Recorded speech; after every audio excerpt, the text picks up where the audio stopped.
ini, Bapak Otto Hasibuan. Itu orang baik. Ngomongin apa sih yang kurang baik? Ini tayangannya. Ini pengacara udah bingung, orang mabok itu. Bego amat sih ini lawyer. Yang terakhir sampai Hakim Agung itu membaca dengan sangat simpel. Membaca dengan sangat simpel? Kok dia baca dengan sangat simpel? Bukannya membaca dengan sangat detail? Hakim Agung membaca dengan sangat simpel. Nggak dibaca berarti dong. Ada banyak, simpel aja bacanya. Ini aneh banget nih sih. Maka di sel tikus. Ya. Bukan atas kemauan Tahti, tetapi atas kemauan penyidik. Oke, kita simpulkan. Penyidik saat kasus Jessica 2016. Bum bum bum bum bum bum bum bum bum bum bum bum bum bum. Aduh sakit hati nih Pak Edi, sakit hati. Udah belain mati-matian sampai saya sebar hoax Jessica datang 3 hari. Pak Edi Cacing nggak kenal saya. Pak Edi Cacing bagaimana nih Pak Edi Cacing? Adalah untuk membuat laporan kepada salah seorang hakim. Profesor Edi, saya kenal juga enggak. 10 orang hotman tidak bisa membebaskan Jessica. Yang datang 3.000. Akhirnya minta maaf deh. Duo Edi kelar. Hai, apa kabar? Kembali lagi di Let's Go. Apa kabar kalian semua? Kalian baik-baik aja. Waduh, kalian udah lihat kan? Duo Edi akhirnya tumbang, guys. Waduh, yang satu podcast sama KPK. Korupsi podcast kenegaraan. Yang satu minta ampun dan mohon maaf terhadap Pak Otto Hasibuan. Waduh, gokil guys. Perjuangan kita tidak sia-sia gitu. Kemarin sombong 10 hotman tidak bisa membebaskan. Waduh. Segala hotman Paris ikut-ikutan segala percuma. Mau lawyer 10 kayak dia juga nggak bakalan bisa menang. Saya kasih tahu. Tapi 3.000 lawyer dan jutaan pemirsa TikTok bisa. Oke Pak Edi Cacing, kita lihat aja duo Edi akhirnya menyerah ya. Gokil. Kita lihat nih guys. Pertama, saya mau izin dulu minta maaf. Minta maaf. Otto Hasibuan. Setelah saya pikir-pikir ternyata lawyer Otto Hasibuan ini, Bapak Otto Hasibuan, itu orang baik. Orang baik. Meskipun saya suka ngomong-ngomong yang kurang baik terhadap beliau, tapi beliau nanggapinya luar biasa. Emang ngomongin apa sih yang kurang baik? Ini tayangannya. Ini pengacara udah bingung, orang mabok. Pak Otto udah mabok. Ini mau nyari pembunuhan apa mau nyari ad repertum? Kan gitu. Bego amat sih ini lawyer. Itu Otto Hasibuan nggak salah, Pak. Nama besar loh. Duitnya banyak habis. Dipersin sama Otto. Jadi omnya tuh yang udah meninggal bohong. Ya. Otto sebagai lawyernya bohong. Maknya bohong. Jessica-nya raja bohong. Bego banget dibilang bego. Bego mabuk lagi. Senior banget. Saya mohon maaf dalam hal ini Pak Otto, maafin saya meskipun saya lebih tua dari Pak Otto lah umurnya. Gokil. Cuman saya jadi malu seorang Pak Otto bisa memaafkan saya hal-hal yang saya ngomongnya tidak pantas. Dan hari ini mungkin terakhir saya keluar, kalau bisa terakhir lah, jangan ditambahin lagi nih. Ya. Hari ini terakhir saya keluar ya. Kalau bisa terakhir, jangan ditambahin lagi. Semakin saya keluar, semakin banyak yang terbongkar soalnya.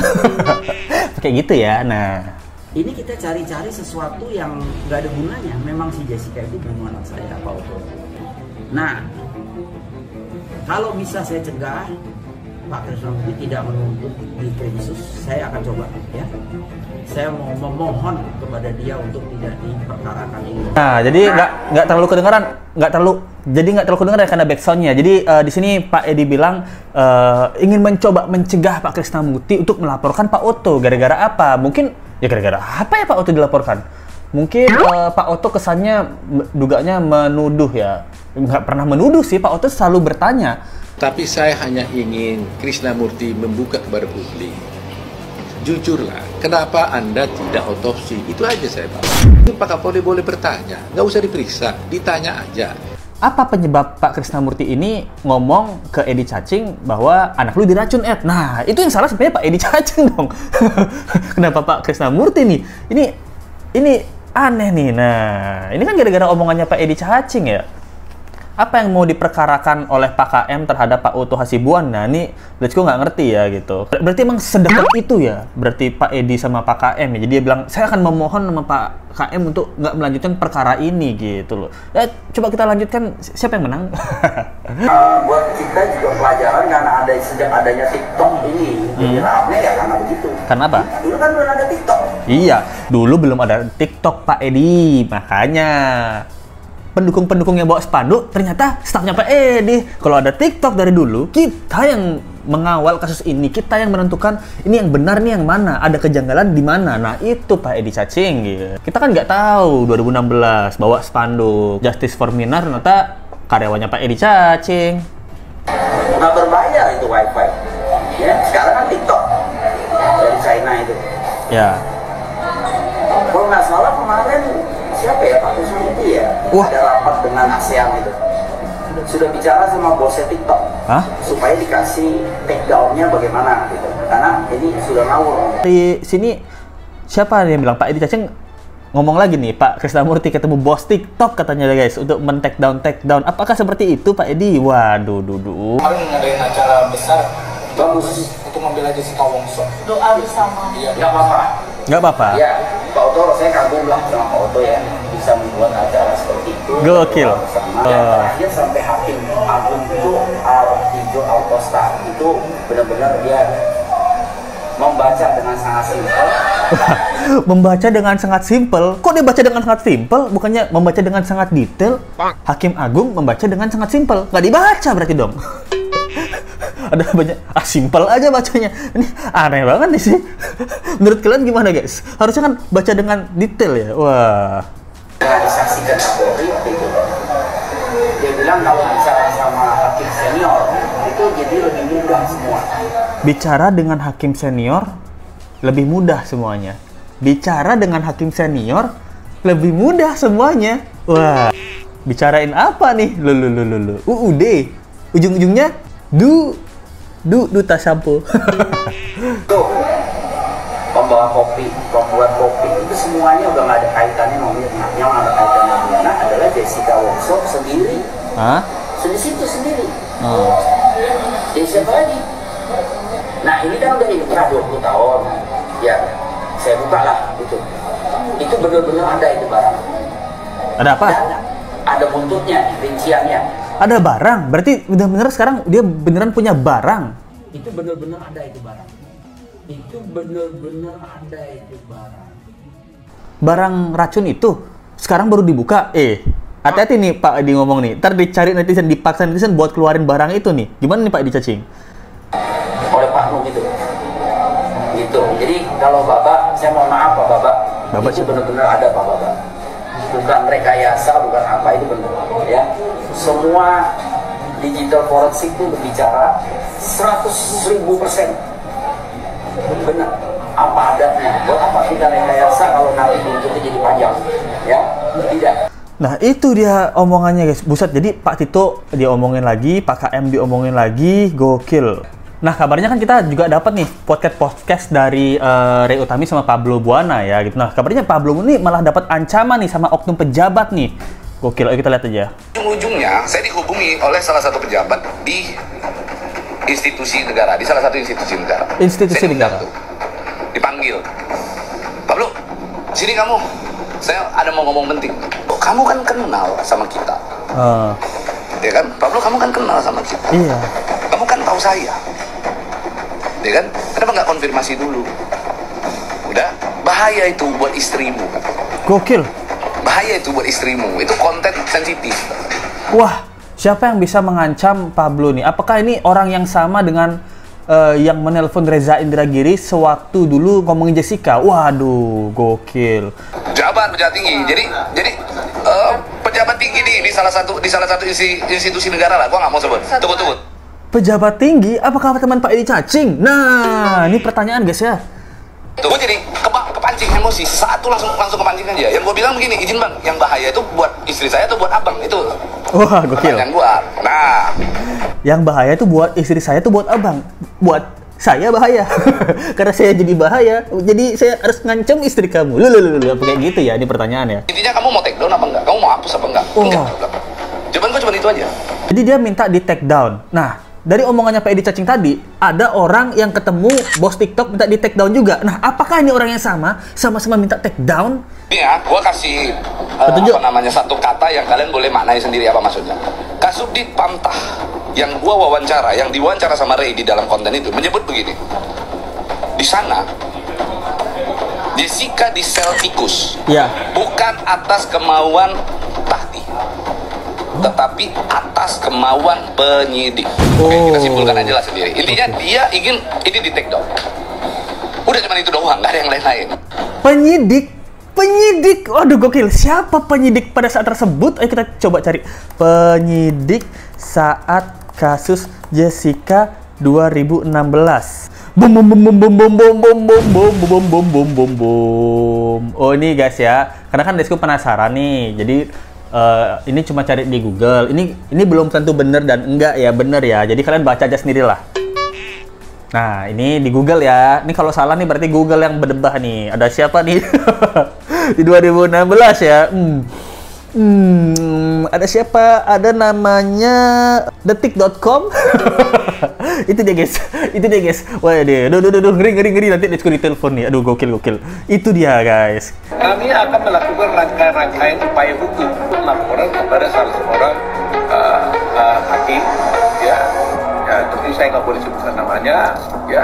Hari Senin kita juga akan melaporkan orang ya yang kami duga menghilangkan barang bukti. Oke. Orang yang kami duga merekayasa CCTV. Oke. Tindakan untuk melaporkan orang yang kalau yang diduga menghalang-halangi dilakukannya pengawasan. Oke. Nah, itu dia guys. Ada 4 rangkaian hukum. Yang pertama itu apa tadi? Hakim ya?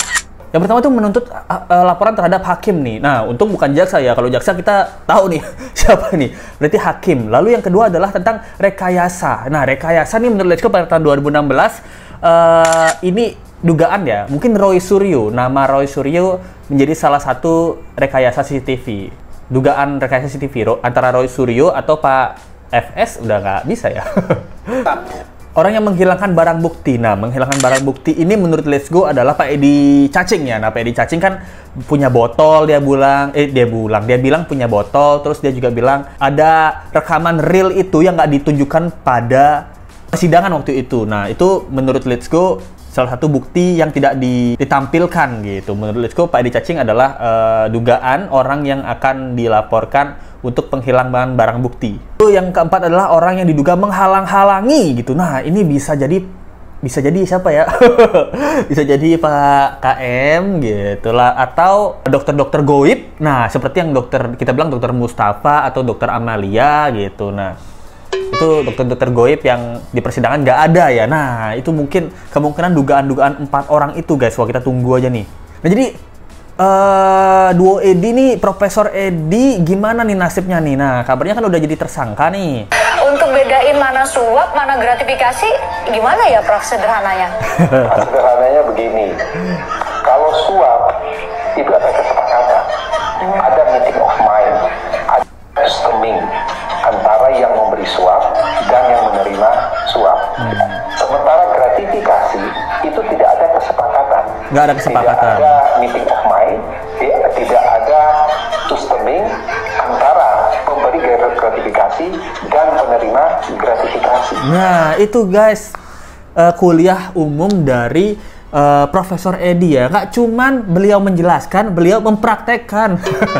Ini guys, saya praktekin, ini namanya gratifikasi. Nah, ini saya praktekin untuk anak murid saya. Apakah ada pertanyaan? Bener-bener memang hebat sekali. Nah, Profesor Edi saya kenal juga enggak. Gokil. Profesor Edi saya kenal juga enggak. Dulu bilang semua orang saya kenal. Sekarang udah pas jadi tersangka, oh saya nggak kenal. Pakai gitu ya. Nah, dia bantu jaksa karena dia kan kejaksaan, wakil jaksa agung ya, kalau nggak salah ya. Nah, dari UGM lagi, dia kesel. Kenapa? Mungkin melihat ini kasus berlarut-larut gitu, padahal sudah 7 tahun yang lalu dibawa-bawa lagi gitu. Jadi, ya itu urusannya Pak Edi Edward ya. Saya nggak kenal dia. Aduh sakit hati nih, Pak Edi sakit hati. Udah belain mati-matian sampai sesebar hoax Jessica datang 3 hari. Pak Edi cacing, nggak kenal saya Pak Edi cacing. Bagaimana nih Pak Edi cacing? Waduh, sudah nggak mau disumpah di persidangan Pak Edi cacing. Kok Pak Edi cacing setega itu Pak Edi gitu. Aduh, sakit hati sekali berarti Profesor Edi ini ya. Saya terima kasih dia. Oh, terima kasih. Karena dia sudah banyak bantu kan ya ngomongin. Ya tapi ngomongnya salah-salah juga itu yang mau tangkap tuh. Ya maaf. Ngomongnya salah-salah juga kabarnya guys. Aduh. Gak usah marah-marahin Netflix juga ya. Namanya orang cari duit. Guys, go. Kita nggak usah marah-marahin Netflix juga. Namanya juga orang cari duit. Kemarin bilangnya apa? Bilangnya gini. Kan sampai terkecoh oleh Netflix. Netflix itu dia cari duit.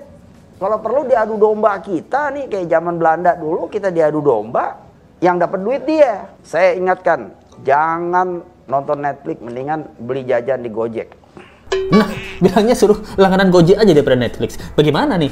Ini ada omongan, biasanya kenal semua. Tumben sekarang bilang nggak kenal. Definisi uang sudah habis, semua kenalan, kerabat, teman pun menjauh, menghilang. Welcome to real life. Ya itulah Pak Edi ya. Kalau kita udah bangkrut kan katanya ininya apa perusahaannya itu. Jadi backingan hilang juga gitu, teman-teman hilang juga. Nyari gimana nih? Tumben nggak kenal. Biasanya manusia di muka bumi ini dari jin sampai kuntilanak. Dia kenal semua. Siapa sih yang nggak kenal? Antero Jakarta nih, Edi cacing. Semua juga kenal. Ya suka mancing gitu kan.